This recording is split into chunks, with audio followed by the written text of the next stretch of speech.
The steel doors opened with a hiss.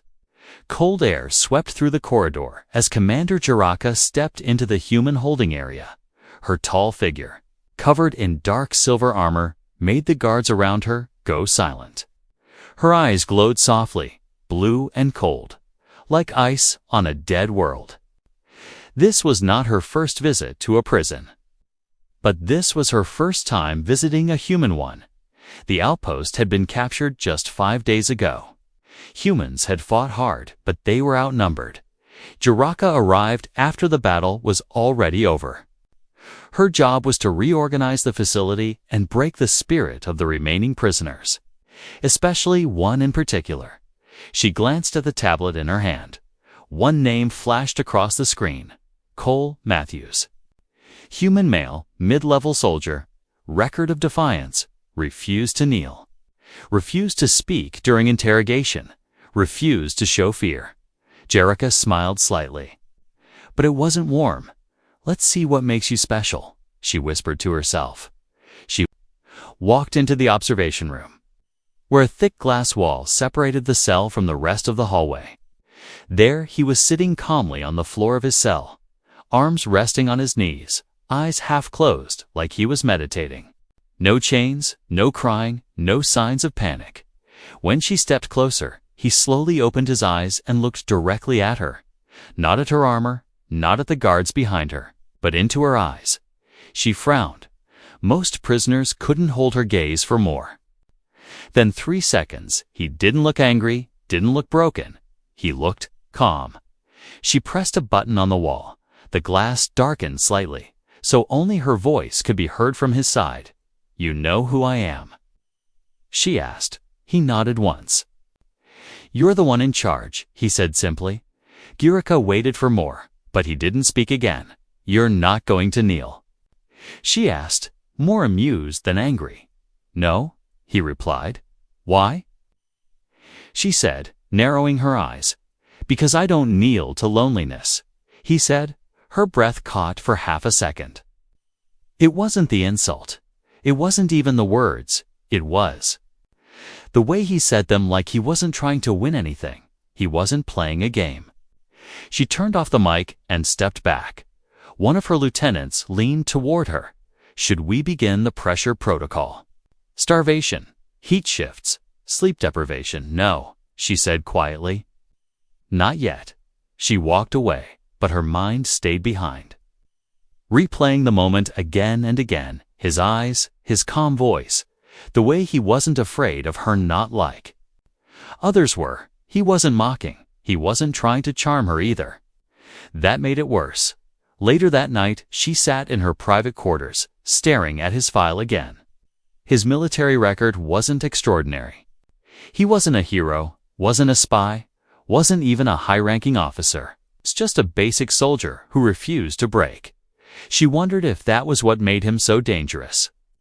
The next day, she returned to the cell. He was standing now, not pacing or shouting like other prisoners, just standing, watching the door like he expected her. She stepped in front of the glass again. This time, she didn't speak for a full minute. Finally, she said, "Why aren't you afraid of me?" He smiled, not wide, not cruel, just a soft, knowing smile. "Because you're not trying to destroy me," he said. "You're trying to understand me." Jiraka blinked. Her heart beat a little faster. She hated that feeling. It was too close to fear, too close to curiosity. She turned away without a word, her heels clicking sharply on the floor as she left. Behind her, Cole sat back down, the same calm expression on his face. He closed his eyes once more. The guards stared after the commander, whispering to each other. No one had ever seen her leave a prisoner's cell without giving an order. Jiraka walked into her command room and looked out the wide window into space. The stars outside looked cold and silent, just like her armor, just like her reputation. But now, something was different. Someone had looked at her without fear, and that was far more dangerous than any weapon. The door to the observation room opened again the next morning. Jiraka stood in front of the glass, silent. Her arms were crossed. behind her back, but her fingers tapped slowly against her wrist. She wasn't here to ask questions today. She was here to observe. Cole was awake, sitting in the same calm position. His eyes lifted and met hers like he was expecting her again. He didn't smile, but something in his expression looked familiar, like he wasn't just looking at a commander. He was looking at someone he knew, someone predictable. Giraka hated that feeling. She activated the microphone but said nothing, just watched him through the tinted glass. Measured every blink, every breath, waiting for a crack in his calm shell. "You look more tired today," Cole finally said. "Didn't sleep well." Giraka didn't respond, but her jaw tightened just slightly. The man was untrained in any known psychic art. And yet, he was reading her like a book. Worse, he wasn't afraid of the consequences. "You think you're clever," she said, keeping her voice cold. "No." Cole answered, "I think I'm free." She laughed once, short and sharp. "You're in a cage, human, and you're watching me," he replied, "who really has the chains?" The silence that followed was heavier than the steel walls around them. That night, Giraka didn't eat. She walked the long hallway to her private training room. She struck at the practice drones with fury, her claws slicing through metal, but even as sparks flew, her thoughts were locked on a human's voice. The next day, she changed tactics. She ordered his meals be delayed. The lights in his cell dimmed too low to read or see clearly. She wanted to press him to see if he would crack under small pressures. But when she returned, Cole was humming a song softly, almost playfully. He wasn't angry. He wasn't begging. He was content. Giraka stared at him, hands clenched behind her back. "Why are you doing this?" she finally asked, voice quieter than she intended. He tilted his head. "Doing what?" "Pretending not to care." "I'm not pretending," he said simply. "You think control comes from fear, but it doesn't." She felt her throat tighten, just slightly. She told herself it was annoyance, not something else. "You're trying to get in my head," she snapped. Cole shook his head slowly. "No, Commander. I think I'm already there." She stepped back, hand shaking for the first time in a decade. Her guards looked up at her with confusion. They didn't understand what was happening, neither did she. Cole's presence had become a puzzle she couldn't solve. He was like a fire under the surface, quiet, controlled, but dangerous later. In her private room, she turned off all the lights and lay in silence. She imagined his voice in her head, not as a prisoner. Not even as a man, but as something unexpected. An equal. She hated the word, but she couldn't shake it. Cole wasn't just surviving, he was adapting, shifting the balance in his favor without touching a single weapon, and she, Giraka, the feared commander of the Zerat Empire, was starting to wonder if she'd made the mistake of looking too closely, because now she couldn't look away. For 2 days, Giraka didn't visit the cell. She told herself it was strategic, a way to test the human's patience, but the truth gnawed at her in private. The silence felt heavy, uncomfortable, like she had forgotten to breathe. Her lieutenants continued their routines. Reports were filed, minor rebellions suppressed. But her focus was never fully on duty. Her mind wandered, always circling back to one quiet man in a glass cell. Finally, on the 3rd day, she gave in. The guards opened the observation door and stepped aside as Giraka entered alone. She didn't say a word as she walked right past the console and stopped just inches from the glass. Her eyes searched for something: weakness, arrogance, anything she could use to ground herself again. Cole was seated in the corner, but when he saw her, he stood slowly, not rushed, not forced, like he had known she would return. "I thought maybe you forgot about me," he said, his voice calm, but this time, with a touch of something else teasing. Giraka stared at him. "I don't forget what's dangerous," she said coldly. "Then why do you look lonely?" he asked gently. Her jaw tightened. She didn't reply, didn't move. But her pulse betrayed her, beating too fast for her own comfort. He stepped closer to the glass. Just enough for their reflections to almost touch. You don't want control, he whispered. You want connection. She felt something twist inside her chest. It wasn't fear. Not anymore. It was something deeper, more dangerous, more human. Stop, she said, her voice lower now. This is not your place. Then why do you keep coming back? Cole asked. You could have broken me, but instead, if you talk, you stay. Jiraka took a deep breath, stepped back, and turned away, but she didn't leave. Not this time. Instead, she did something unexpected. She pressed the release code, and the glass slid open with a soft hiss. Cole raised an eyebrow, surprised but not afraid.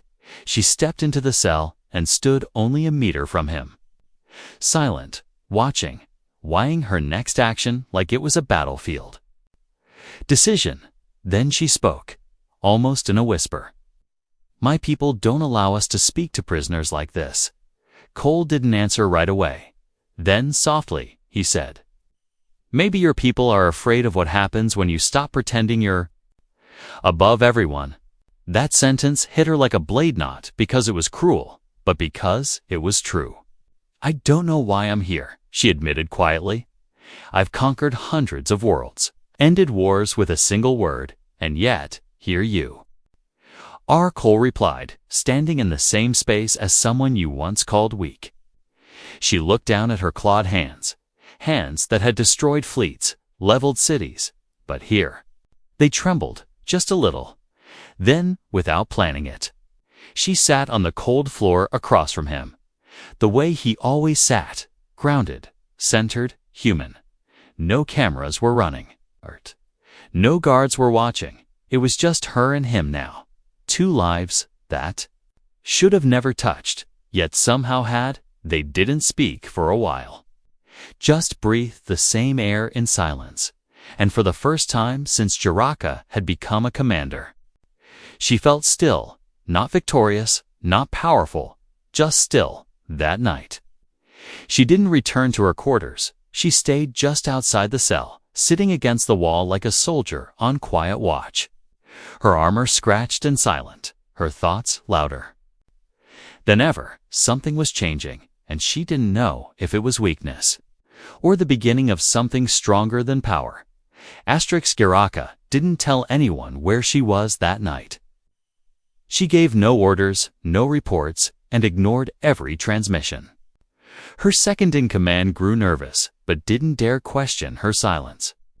Only a few guards knew the truth that the feared commander had stayed near a human cell for hours without reason. By morning, she stood again at the edge of the open. Cell Cole was already awake, quietly tracing shapes in the dust on the floor with his finger. Meaningless lines that somehow felt like art. You slept out there, he said, without turning his head. Didn't think you were the type to rest without a bed? I didn't sleep, she said, her voice a little rougher than usual. He looked at her finally, studying her expression. But you stayed. She didn't answer that. Instead, she stepped into the cell again, slower this time. Not with the stride of a commander, but like someone crossing into unknown land. Her hand grazed the wall, fingertips feeling the cold surface as if touching something sacred. You confuse me, she said after a long pause. You are not special. You are not trained, and yet, you made me question everything I thought. I knew I didn't do it on purpose, Cole said softly. Sometimes, change just happens. She sat again, her armor making a soft clink against the floor. She removed one of her gloves without thinking, revealing gray skin with faint lines that shimmered under the light. Her hand looked like it had never known softness until now. Do you know what my name means? She asked suddenly. No, he said, but I want to. Jiraka looked at him, eyes half closed. It means the blade that never bends. Cole smiled gently. Then, maybe it's time you became something more than a blade. Her breath caught. She hated how his words slipped past her walls without effort. How his voice softened the edges of her thoughts. How sitting beside him no longer felt like a strategy, but a comfort. Just then, an emergency alert flashed on her wristband. Her eyes flicked to it. Unauthorized data breach. It read, "The guards were reporting a signal coming from one of the prisoner communication panels." She stood quickly, but before leaving, she looked at him and said, "Stay here." "I'm not going anywhere," he replied. "Where would I even go?" She paused, eyes locking with his for a heartbeat longer than needed. Then she turned and left the cell, her steps fast but uncertain. Like a storm struggling to choose its direction, in the main control room, the officer in charge saluted her. "Quickly, we've traced the signal to Block C, prisoner cell 7. "Show me," she said coldly. They pulled up the feed, but the screen glitched. Her eyes narrowed. This wasn't a simple hack. Someone was trying to cover something, or someone was watching her. Shut down all outgoing channels, she ordered, and double the guard on all humans, especially Cell 4. "Yes, Commander," the officer replied, eyes wide with tension. She returned to the corridor an hour later, her mind spinning. If someone inside her own command was trying to monitor her, then protecting Cole had just become a much bigger risk. Back inside the cell, Cole hadn't moved much, but his eyes were sharper now. Like he knew something had changed. He stood as she entered again. "You're not safe here," she said quietly. He raised an eyebrow. "Neither are you." That truth hung in the air like smoke. Thick and dangerous. Soraka stepped closer, closer than ever before. Her voice dropped to a whisper. "I don't know what you're doing to me." Cole didn't smile this time. He reached out and touched the edge of her hand just briefly. Gently, like calming a storm. "Maybe I'm reminding you you're not just a weapon." Her heart pounded in her chest, harder than any battlefield had ever made it. And in that moment, for the first time in her entire life, Garaka felt truly exposed. Not because someone might see her, but because someone already had. The sky above the outpost was dark and pulsing with red warning lights. A transport ship hovered low, scanning the surface. But the real heat wasn't outside, it was inside the command center. Garaka stood still in the middle of the room. Her eyes locked on the incoming orders flashing across the screen. "Subject Cole Matthews is to be transferred to Central Interrogation," the message said, "by order of the High Council." Her claws tightened into fists. Her own people were interfering now. They had noticed her delays, her silence, and her weakness, or what they believed was weakness. She didn't reply to the order right away. She just stared at the screen, unmoving, while her officers waited, unsure whether to speak or stay quiet. Finally, her voice cut through the tension like a knife. "Cancel the transfer." The room fell dead silent. One officer stepped forward, swallowing hard. "Commander." That order came directly from Supreme Warden Veller. Jericka turned her head slowly toward him, her voice deadly calm. "If he wants the human, he can come here himself." The officer stepped back at once, his skin visibly paling under the light. She knew what she'd just done. This was not disobedience, this was rebellion. Even if quiet, even if subtle, it would be noticed. Jericka returned to her private chamber, sealed the door, and stood facing the mirror. She removed her helmet and stared at her reflection.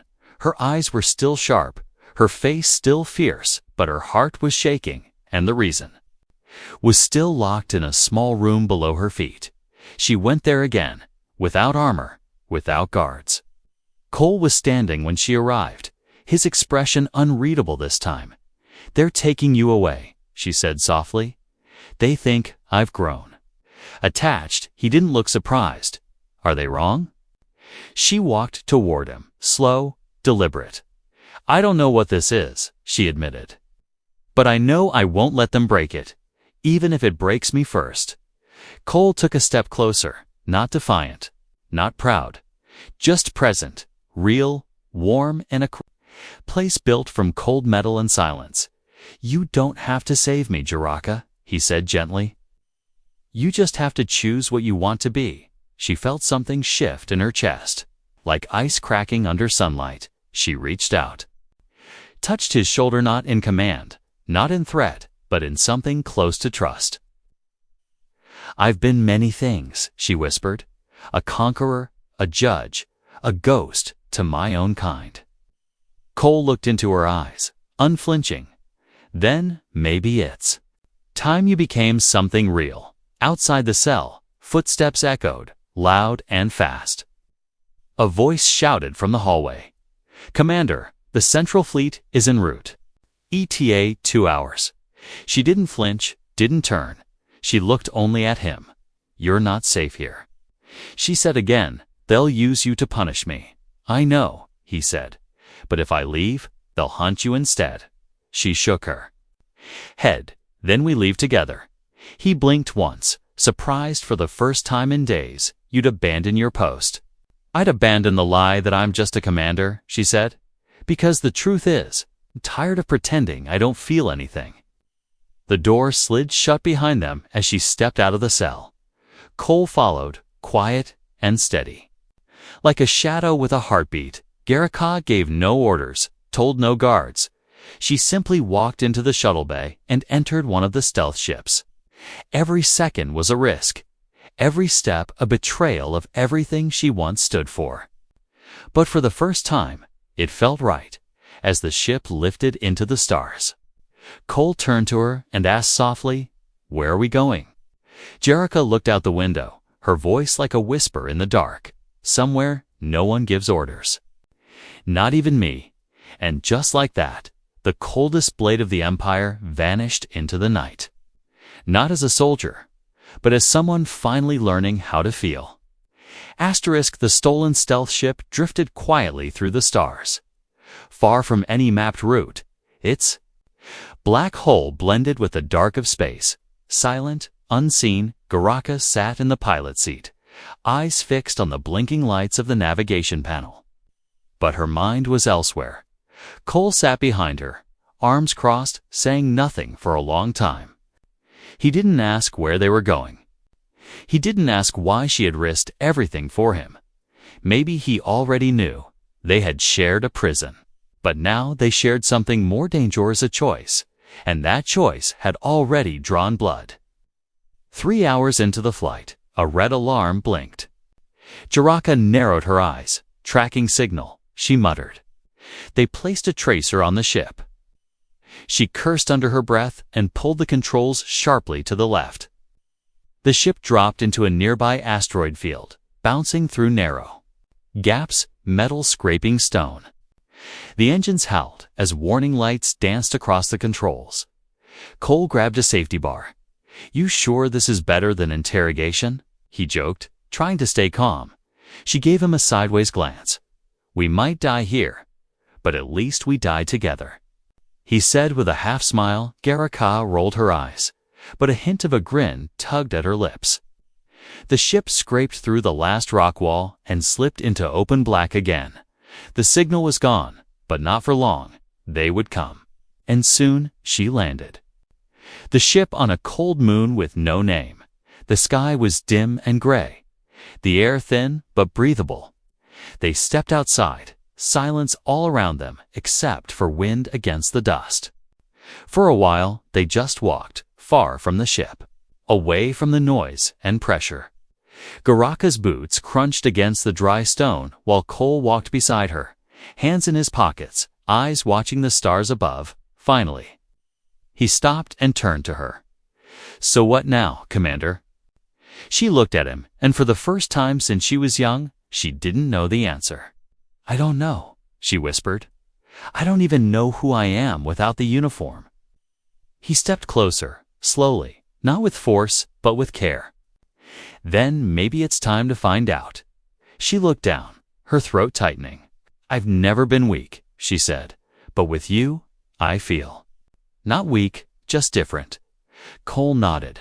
"Not weak," he said softly, "just real." She raised her hand, not armored now, just bare and cold in the wind. He took it gently, fingers closing around hers without fear. And suddenly, she leaned. In resting her head against his shoulder, her breathing was deep and steady. Like a soldier standing in the middle of war, but not alone anymore. "You tamed me," she said quietly, her voice barely a breath. "I don't know how, but you did." He looked down at her, surprised but calm. "I didn't tame you," he replied. "I just saw you, behind them." The ship sat silent on the edge of a cliff, its lights dimmed. The universe stretched far in every direction, but for that moment, it was just the two of them. Standing close, finding peace in each other's presence, she, once feared across galaxies, now stood still in a stranger's arms, and she didn't want to run anymore. The morning sky above the dead moon glowed a soft violet. Shadows of ancient craters stretched long across the cold ground. Garaka stood at the edge of a cliff, her arms folded, watching the horizon without speaking. Cole walked up beside her. Holding 2 steaming cups from the ship's warmer, she took one without looking, sipped slowly, the heat burning against the chill of her fingers. "It's quiet here," she said after a long silence. "Do you miss the noise?" Cole asked gently. "No," she replied. "I miss not knowing how much I needed the quiet." A soft breeze passed between them, carrying dust and silence. Cole studied her face. The way her jaw had relaxed, how her eyes had lost that icy edge. She was different now, not weak, not broken, just changed. Behind them, the ship's sensors blinked red again. Incoming vessel detected. Garaka turned fast, her hand already on the holster at her side. Her instincts still worked, her training never left. But now, something new pushed against that old reflex protection. Not for power, but for him. Cole stepped beside her. "Do we run again?" he asked. She stared at the blinking alert, then back at the open sky. "No," she said, voice low but firm. "Not this time." They moved fast, prepping the ship, running diagnostics, sealing vents and scanning codes. But Garaka paused before stepping inside. She looked at him, really looked like she had memorized his presence. "Just in case, if we don't make it," she began. "We will." He cut her off, stepping forward. "We will, because you're not the same woman who came to my cell." She didn't answer with words. Instead, she stepped into his arms, wrapped around him like she was afraid to let go. Her forehead touched his, and she whispered, "I was the one in charge, remember?" He smiled softly. "Not anymore." The enemy vessel appeared over the moon like a shadow ready to swallow them. But when the Zerat officers stepped out in armored suits, what they saw was not the commander they had known. Instead, they saw a woman without armor, standing beside a human man, unshaken, unafraid. One soldier raised a weapon. "Garaka of House Valan, you are under arrest for treason." She raised her chin. "Then arrest me," she said. "But know this, if you touch him, I'll make you regret your next 10 lifetimes." The soldiers hesitated. They had seen her rage, her fire, her cold discipline, but they had never seen this. She didn't look like a commander anymore. She looked like something far more dangerous. A woman who had found something worth protecting. A human stepped forward, placing his hand over hers. Not to stop Herb, to stand with her in that moment. A quiet understanding passed through the air like lightning. The soldiers didn't move. Not forward, not back. They only watched, uncertain, and in that space between war and surrender. Garaka turned to Cole and whispered, "You didn't tame me, you freed me." He nodded. Holding her hand tighter, the two didn't run, didn't fight. They simply stood side by side, and somehow, that was stronger than any weapon the Empire had ever known.